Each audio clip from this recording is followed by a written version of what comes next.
Journey with Chhoton চ্যানেলের পক্ষ থেকে আমি ছোটন আপনাদের সবাইকে স্বাগত জানিয়ে আবার একটা নতুন ভিডিও শুরু করছি। আজকে আমি আপনাদের দর্শন করাতে নিয়ে চলেছি গঙ্গার তীরে মনোরম শান্ত পরিবেশ ঘেরা এক আশ্রমে। সেই আশ্রমের নাম হচ্ছে শ্রী শ্রী 108 গোকুলানন্দ গিরি আশ্রম। এই আশ্রম যেতে গেলে হাওড়া থেকে আপনাদের সাঁকরাইল স্টেশন যেতে হবে। সাঁকরাইল স্টেশন থেকে অটো করে এই আশ্রমে যেতে হবে। হাওড়া পাঁশকুড়া লোকাল অ্যানাউন্স করে দিয়েছে 21 নম্বর প্ল্যাটফর্ম থেকে ছাড়ছে, ছেড়ে দেবে 9:05 হাওড়া পাঁশকুড়া লোকাল। সবাই দৌড়চ্ছে,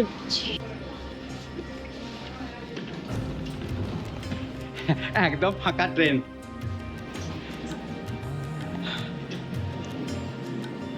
টাইম হয়ে গেছে 9:05, অলরেডি বেজে গেছে। দৌড়াতে দৌড়তে এসে ট্রেনে উঠলাম। ঠিক 9:10 আমাদের ট্রেন ছেড়ে দিল হাওড়া স্টেশন থেকে 21 নম্বর প্ল্যাটফর্ম থেকে। আমার গন্তব্যস্থল হচ্ছে সাঁকরাইল। হাওড়া থেকে সাঁকরাইলের দূরত্ব হচ্ছে 15 কিলোমিটার, আর সময় নেবে 36 মিনিট, আর মাঝখানে 6খানা স্টেশন থামবে।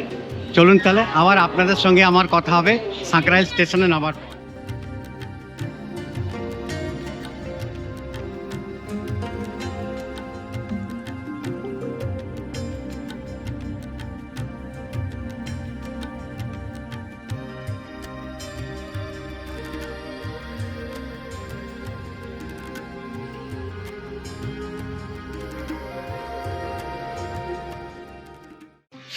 একদম কাঁদিয়ে দিল, কিন্তু 36 মিনিট লাগার কথা হাওড়া থেকে সাঁকরাইল, আমার নিল প্রায় 1 ঘন্টা 10 মিনিট। আমি এখন সাঁকরাইল স্টেশনের 1 নম্বর প্ল্যাটফর্মে নামলাম। এই 1 নম্বর প্ল্যাটফর্ম থেকে এবার ফুটওভার ব্রিজ দিয়ে বেরোবো বাইরে। অটো স্ট্যান্ডে গিয়ে আমি মানিকপুর যাওয়ার অটো ধরবো। মানিকপুর যাওয়ার অটো ধরে ওখানে 3 কপাটি পোল বলে একটা জায়গা আছে, সেই 3 কপাটি পোলে নামবো। নামার পরে তারপর একটু হাঁটতে হবে, প্রায় 10 মিনিট হাঁটা পথে এই আশ্রমে আমি পৌঁছবো। চলুন তাহলে কীভাবে আমি যাচ্ছি আপনাদের একবার দেখিয়ে দিই। এই আমি 1 নম্বর প্ল্যাটফর্মে নেবে ফুটওভার ব্রিজ দিয়ে উঠলাম, উঠে তারপর স্টেশনের বাইরে বেরোচ্ছি।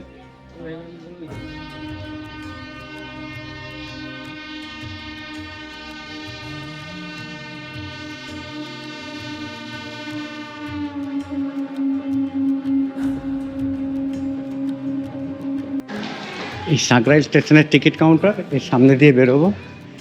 বেরিয়ে এবার দেখি অটো স্ট্যান্ডটা কোন দিকে দাদা? এই যে সামনে। অনেকটা দূর পথ, কিন্তু চেষ্টা করছি আপনাদের প্রাচীন মঠ মন্দির আশ্রম দেখানোর। খালি আমাকে একটু সুস্থ থাকতে হবে, সুস্থ থাকলে আমি কিন্তু ঘুরে ঘুরে আপনাদের সব দেখাতে পারবো। এই একটু এগুলি অটো স্ট্যান্ড দেখুন।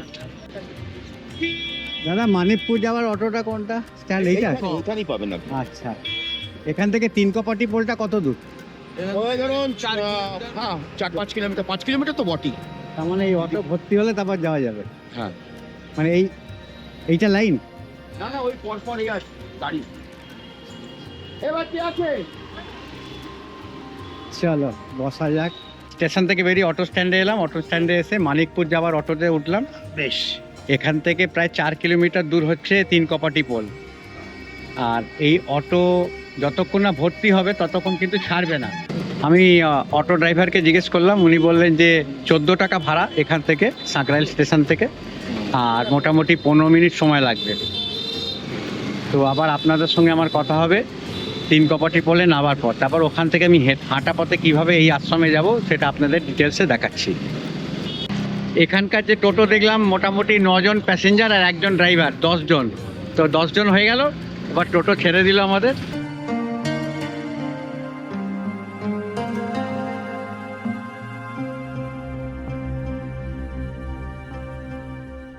আমাকে অটো 3 কপাটি পোলে নামিয়ে দিল। এই হচ্ছে 3 কপাটি পোল, দেখুন। এই 3 কপাটি বলতে এখানে একটা বাজার, ওই বাজারে বাঁ দিক দিয়ে একটা রাস্তা ঢুকে গেছে। ওই বাঁ দিকের রাস্তা দিয়ে আমাকে যেতে হবে আশ্রমের দিকে। এখানে শিবতলাটা কত দূর? আগে অনেকটা পথ। আচ্ছা, পুরো হাঁটা পথ তো? কিরকম সময় নেবে? মোটামুটি মিনিট 15। ওখানে একটা আশ্রম আছে,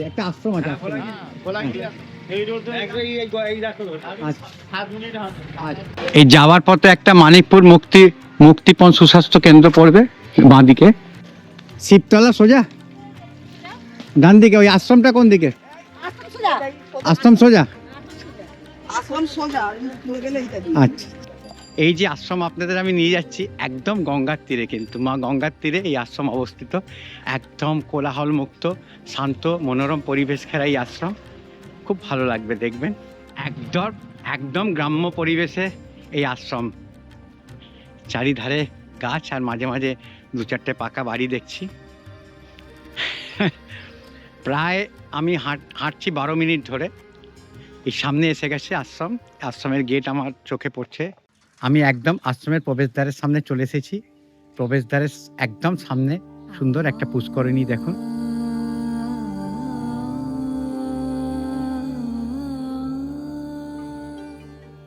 সিমেন্টের বাঁধানো রাস্তার উপরে আশ্রমের মূল প্রবেশদ্বার। উঁচু পাঁচিল দিয়ে ঘেরা আশ্রমের চারিধার গেরুয়া রং দিয়ে মুড়িয়ে দেওয়া হয়েছে মূল প্রবেশদ্বার ও আশ্রম প্রাঙ্গণের চারিধার। প্রবেশদ্বারের সম্মুখে সংঘগুরু শ্রী শ্রী 108 শ্রীমৎ স্বামী ভোলানন্দগিরি মহারাজের চরণ কমলে শতকোটি প্রণাম জানিয়ে আশ্রমের নাম লেখা আছে। 3 তলা বিশিষ্ট আশ্রমের প্রবেশদ্বারের চূড়ার মধ্যস্থলে সিদ্ধিদাতা গণেশ ভগবানের মূর্তি।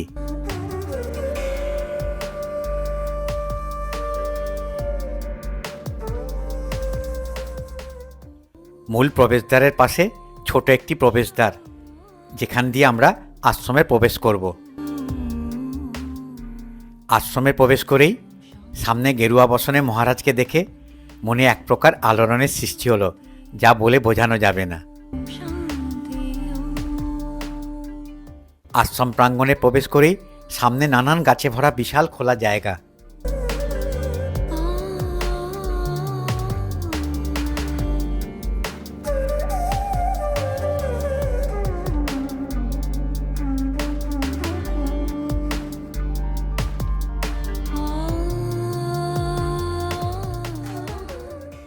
বাম দিকে আশ্রমের মূল মন্দির। আশ্রমের চারিধারে এক অদ্ভুত আধ্যাত্মিক ছোঁয়া লেগে রয়েছে। মূল মন্দিরের চূড়া অর্ধগোল আকৃতির বারান্দার মতো, আর তার উপরে চূড়ার মধ্যে ভগবান নারায়ণের মূর্তি বসানো আছে।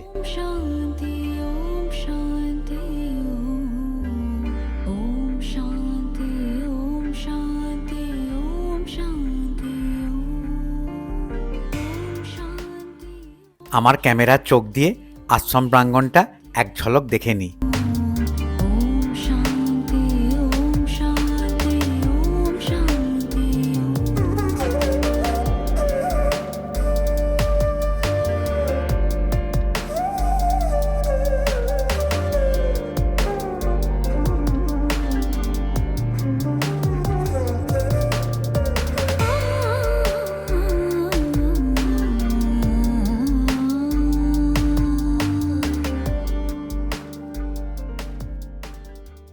এখন আশ্রমে এসে আমি একটু টিফিন করে নিই, তারপর আপনাদের পুরো আশ্রমটা ঘুরিয়ে দেখাবো। জাস্ট গঙ্গার ধারে আমি বসে আছি। গঙ্গার ধারে বসে এখন টিফিন খাচ্ছি হচ্ছে আলু সেদ্ধ। আপনারা হয়তো জানেন আমার প্যানক্রিয়াটাইটিসের জন্য আমি বাইরের কোনো খাবার খাই না। বাড়ি থেকে আলু সেদ্ধ আর ডালিয়া করে দিয়েছে মিসেস, ওটাই আমি সারাদিন ধরে খাবো। এটা খাওয়ার পরে একটু বিশ্রাম নিয়ে তারপর আপনাদের আমি পুরো আশ্রমটা ঘুরিয়ে দেখাবো। আমি আশ্রমে প্রবেশ করে মোটামুটি একটু বাইরে থেকে দেখে নিয়েছি। চলুন এবার আপনাদের আমি আস্তে আস্তে এই আশ্রমে কি কি মন্দির আছে, দর্শনীয় স্থান, সেগুলো দেখাচ্ছি। আশা করি আপনাদের খুব ভালো লাগবে। এই হচ্ছে মূল মন্দির।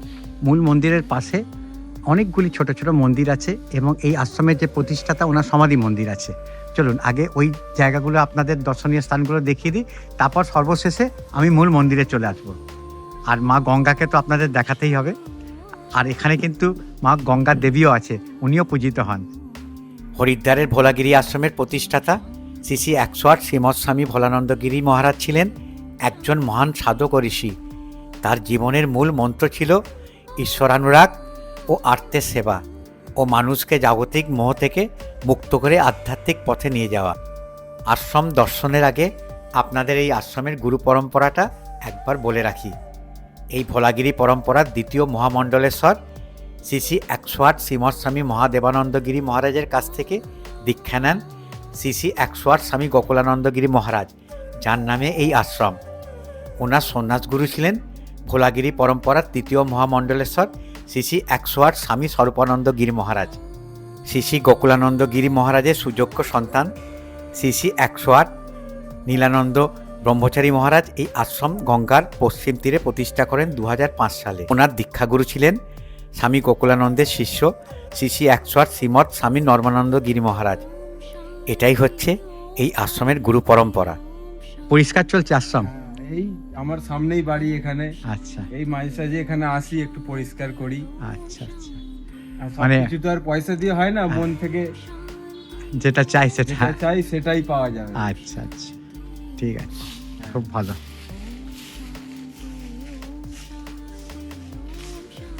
প্রথমে আপনাদের এই আশ্রমের যে প্রতিষ্ঠাতা শ্রীমৎ স্বামী নীলানন্দ ব্রহ্মচারী মহারাজের যে সমাধি মন্দির, সেটা আপনাদের আমি আগে দর্শন করাই, তারপর আমি অন্য মন্দিরগুলো আপনাদের দেখাবো। সামনে এই আশ্রমের প্রতিষ্ঠাতা শ্রী শ্রী 108 শ্রীমৎ স্বামী নীলানন্দ ব্রহ্মচারী মহারাজের ভূসমাধি মন্দির।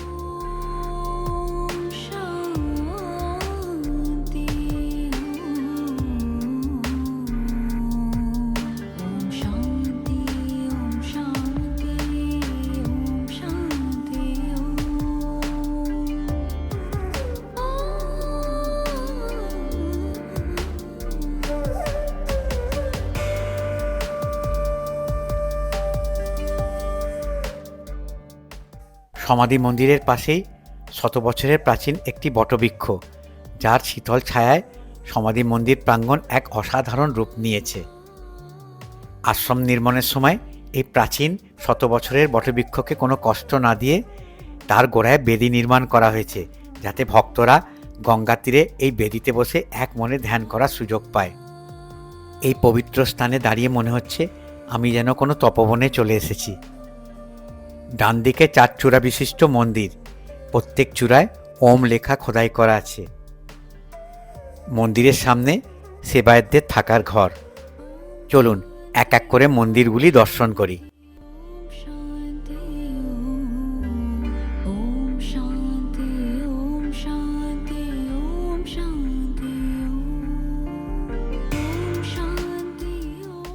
প্রথম গর্ভগৃহে বিরাজ করছেন মা গঙ্গা। গর্ভগৃহের সামনের প্রবেশদ্বার বন্ধ, যা গঙ্গা ঘাটে যাওয়ার পথে পড়ে। গর্ভগৃহের মধ্যস্থলে বাহন মকরের ওপর লাল পাড় শাড়ি শীতবস্ত্র পরিহিতা মা গঙ্গা। মা গঙ্গার বাহন মকরকে পবিত্রতা ও শক্তির প্রতীক হিসেবে গণ্য করা হয়।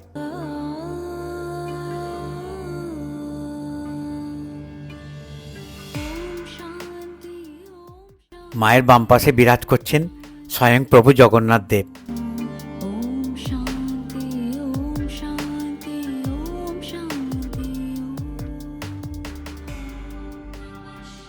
দ্বিতীয় গর্ভগৃহে দেবাদিদেব মহাদেব শিবলিঙ্গ রূপে বানেশ্বর নামে বিরাজ করছেন।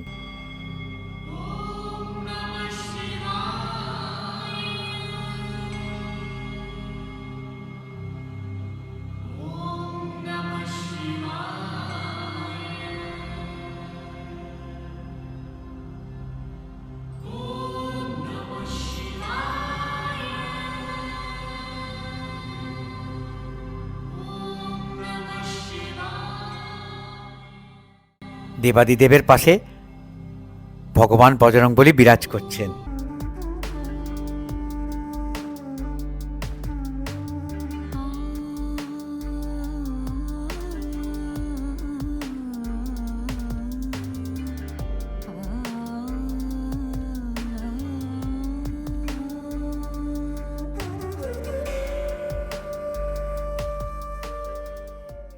তৃতীয় গর্ভগৃহের কাঠের সিংহাসনে এই আশ্রমের প্রতিষ্ঠাতা স্বামী নীলানন্দ ব্রহ্মচারী মহারাজের দীক্ষাগুরু শ্রী শ্রী 108 নর্মদানন্দ গিরি মহারাজের ছবি রাখা আছে।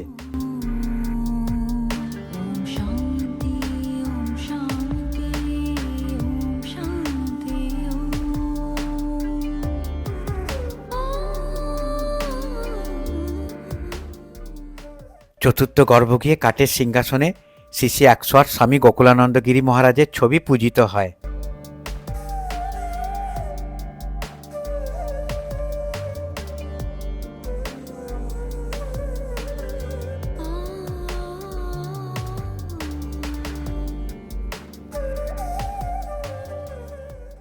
চলুন এবার আপনাদের যে আশ্রম মা গঙ্গার তীরে অবস্থিত, সেই মা গঙ্গা বয়ে চলেছে আশ্রমের পাশ দিয়ে, সেটা আপনাদের আমি একবার দর্শন করিয়ে দিই।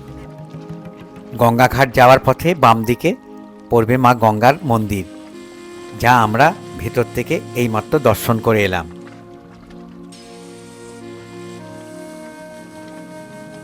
অপূর্ব এই গঙ্গার ঘাট। এই আশ্রম মা গঙ্গার পশ্চিম তীরে নির্মাণ হয়েছে, যা বেনারসের পবিত্র গঙ্গা ঘাটগুলির অনুরূপে। সামনে দিয়ে চলে যাচ্ছে বিদেশ থেকে আসা মালবাহী জাহাজ।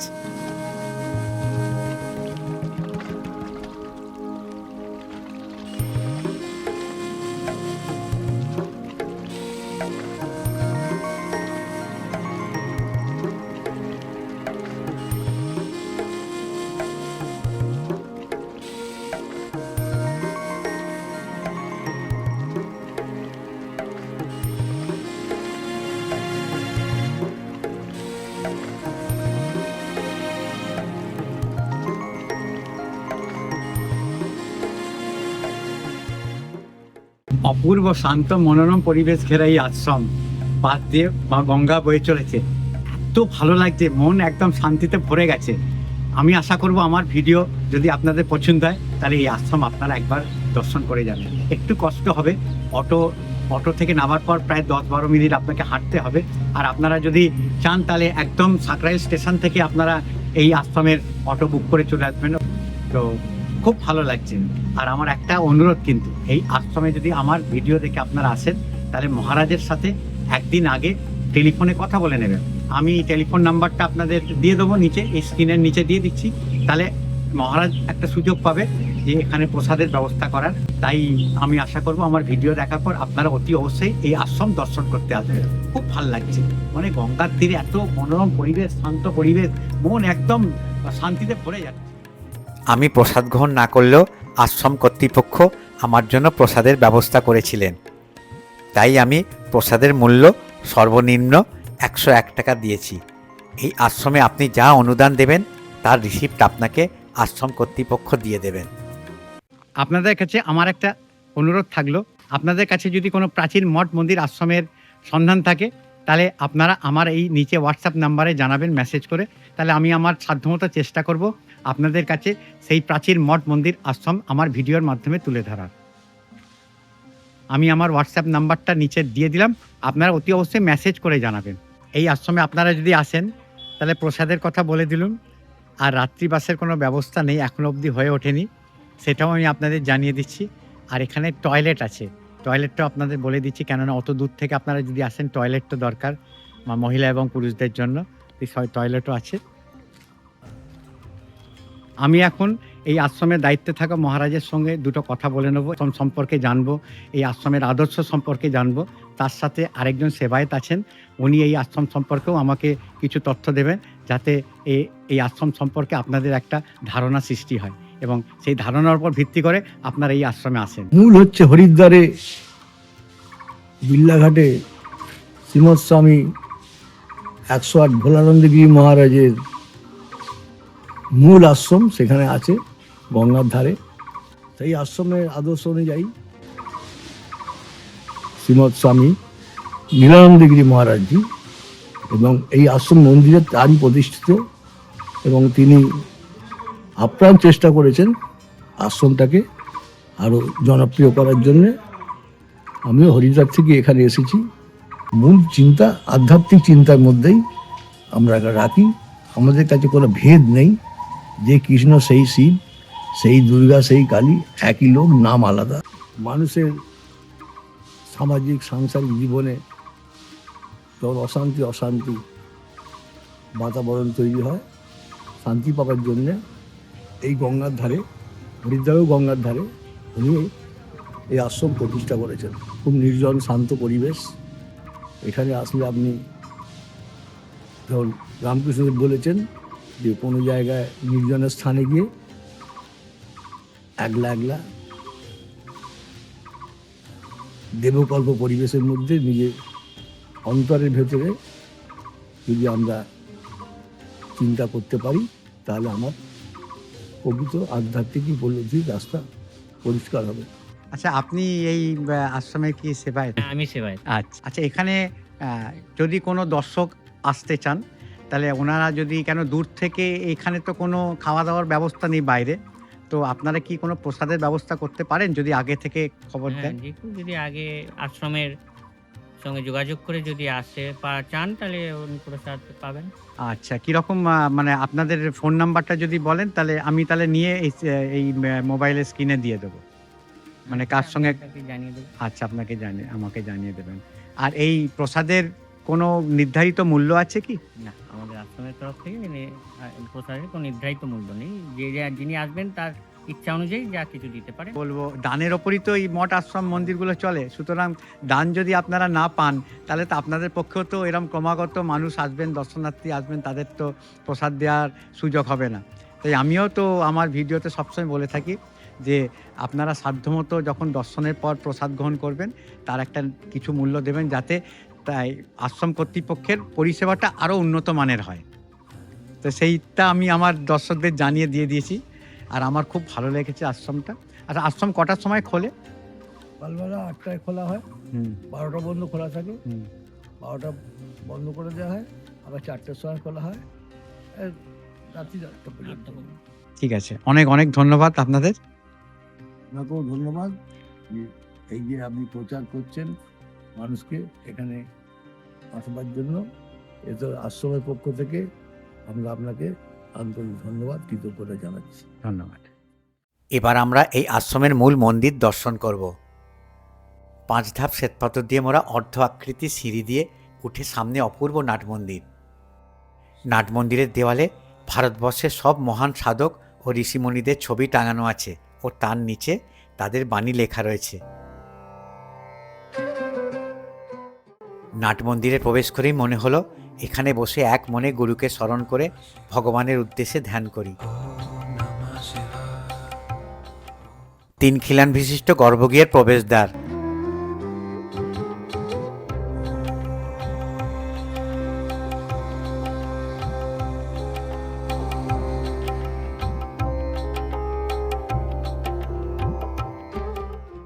শ্বেতপাথরের বেদির উপরের মধ্যস্থলে বিরাজ করছেন স্বয়ং শঙ্কর ভগবান। শঙ্কর ভগবানের ডান পাশে প্রথমে আদি শঙ্করাচার্য ও তার পাশে সঙ্ঘগুরু শ্রী শ্রী 108 শ্রীমৎস্বামী ভোলাগিরি মহারাজের মর্মর মূর্তি, আর বাম পাশে প্রথমে শ্রী শ্রী 108 শ্রীমৎস্বামী গোকুলানন্দ গিরি মহারাজ, আর তার পাশে ওনার গুরুদেব শ্রী শ্রী 108 শ্রীমৎস্বামী মহাদেবানন্দ গিরি মহারাজের মর্মর মূর্তি। বেদির প্রথম ও দ্বিতীয় ধাপে সঙ্ঘের শিষ্য পরম্পরা সন্ন্যাসীগণদের ছবি রাখা আছে।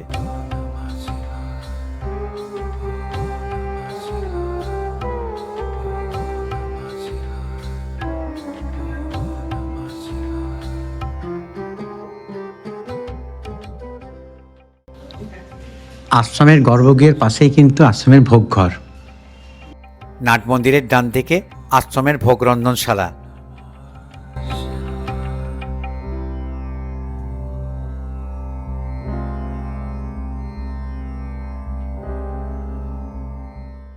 এখন সময় দুপুর 12:30 বাজে।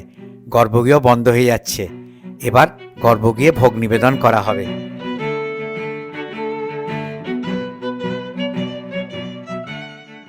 আশা করি আজকের ভিডিওটা আপনাদের ভালো লাগলো। যদি আজকের ভিডিওটা ভালো লেগে থাকে, তাহলে অতি অবশ্যই আমার ভিডিওটা দেখার পর একটা লাইক দেবেন, আর আমার ভিডিওটাকে ম্যাক্সিমাম শেয়ার করার চেষ্টা করবেন। আপনারা যত বেশি শেয়ার করবেন, তত বেশি বয়স্ক মানুষেরা বাড়িতে বসে আমার ভিডিওর মাধ্যমে নানান দর্শনীয় স্থান, মঠ, মন্দির, আশ্রম দেখার সুযোগ পাবে। আপনারা যদি আমার চ্যানেলে নতুন দর্শক হয়ে থাকেন, তাহলে আমি আমার পরিচয়টা বলে দিই। আমার নাম অলোক, ডাকনাম ছোটন। আমি নানান দর্শনীয় স্থান, মঠ, মন্দির, আশ্রম ঘুরে বেড়াই এবং তার ভিডিও তুলে আমার চ্যানেলের মাধ্যমে দেখাই। আশা করি আপনাদের আমার ভিডিওগুলো ভালো লাগে।